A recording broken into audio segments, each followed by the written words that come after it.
నమస్తే, welcome to our channel. నేను విశాల్ని. గత ప్రభుత్వ హయాంలో చూసుకున్నట్టయితే అందరూ చేసిన హత్యలు కానీ, అరాచకాలు కానీ, ఇష్టానుసారంగా సోషల్ మీడియాలో పోస్టులు పెట్టడం కానీ ఇలా అన్నీ జరుగుతూ వస్తున్నాయి.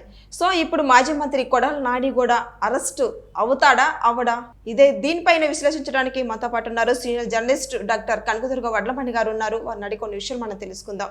నమస్కారం మేడం. మేడం, గత ప్రభుత్వంలో చూసుకున్నట్లయితే సోషల్ మీడియా అనేక మంది అనేక రకాలుగా పోస్టులు పెడుతూ వస్తున్నారు.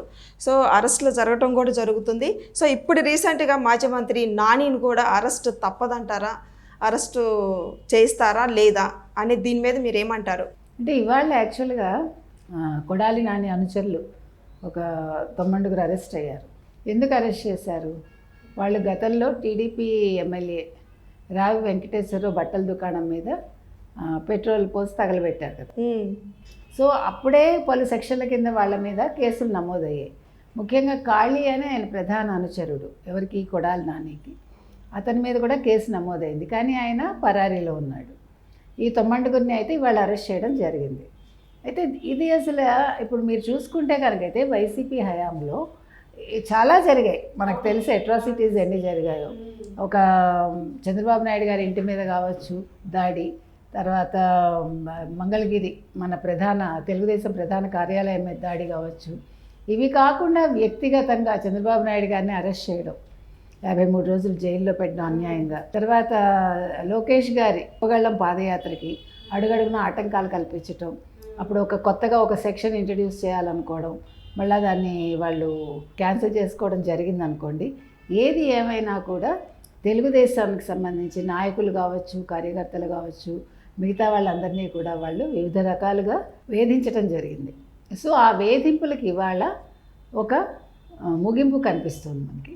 ఇవాళ చూసుకుంటే మనం సంజయ్ కుమార్ అరెస్ట్ అయ్యాడు. ఎవరు?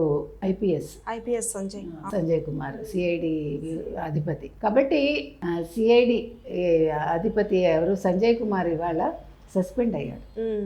సో ఒక్కొక్కటి జరుగుతున్నాయి.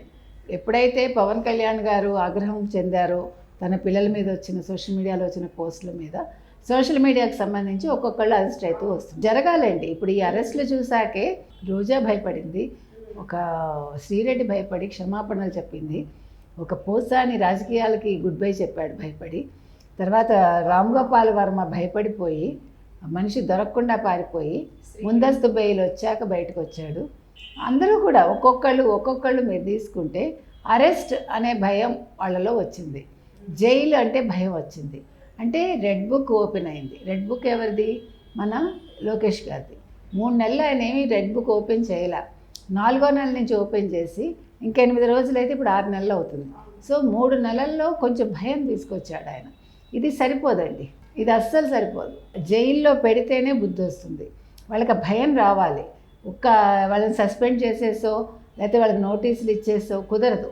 ఇప్పుడు వైసీపీలో ఎవరు తప్పు చేసినా కూడా అరెస్ట్లు అయితే జరిగి తీరాలి. అసలు ఇప్పుడు జగన్మోహన్ రెడ్డి అరెస్ట్ అవ్వాలి. ప్రజలు ఎదురు చూస్తున్నారు. సొంత చెల్లెలే ఎదురు చూస్తుంది, బయట వాళ్ళు ఎందుకు? షర్మిలానే ఎదురు చూస్తున్నారు. వాళ్ళ అమ్మ కూడా ఏమీ క్షమించదు కొడుకుని, వాళ్ళ ఇంకో చెల్లెలు సునీత కూడా క్షమించదు.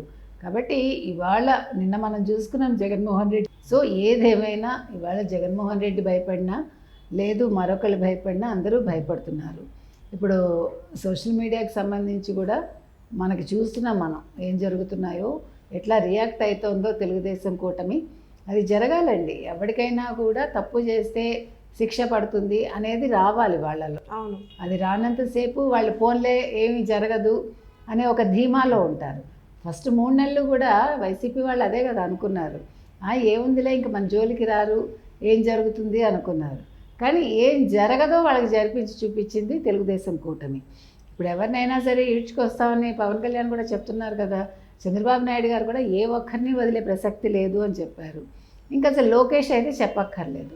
కాబట్టి ఇవాళ జరుగుతున్నవన్నీ కూడా సక్రమంగానే జరుగుతున్నాయి. ఇందులో ఏమీ ఎవరిని వేధించడం కానీ లేదు, వాళ్ళ మీద బలవంతంగా ఏదో రుద్దేసి వాళ్ళ మీద కక్ష సాధింపు చర్యలు ఏం కాదండి. ఇవి జరుగుతున్నవన్నీ కూడా సక్రమాలే. అవన్నీ కూడా వాళ్ళు చేసిన తప్పిదాలకి ఇంకా చాలా చిన్నగానే జరుగుతుంది అన్నాడైతే. ఇంకా పెద్ద ఎత్తున జరగాలి, ఒక్కొక్కళ్ళకి భయం తెలియాలి, జైలుకి వెళ్ళాలి, అది మాత్రం మనం కోరుకుంటాం. అదే మేడం, తెలంగాణలో ఫోన్ ట్యాపింగ్ ఎలా జరుగుతుందో వైసీపీలో కూడా ఫోన్ ట్యాపింగ్ అలానే జరుగుతూ వస్తుంది. దీని మీద మీ స్పందన ఏంటి? అంటే గతంలో వైసీపీ వాళ్ళు కూడా ఫోన్ ట్యాపింగ్ చేశారని మనం విన్నాము.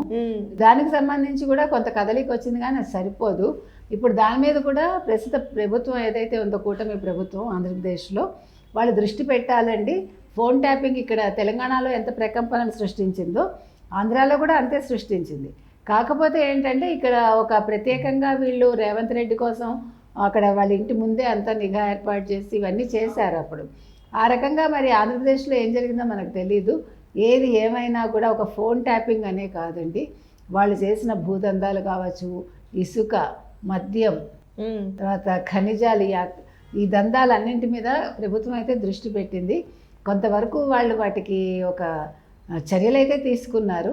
నిన్న కూడా చంద్రబాబు నాయుడు గారు చెప్పారు, కొంతవరకు తీసుకున్నాం మనం, అయితే ఇది సరిపోదు అనేది ఆయన ఉవాచ. నిన్న క్యాబినెట్ భేటీలో కూడా ఆయన అదే కదా చెప్పారు.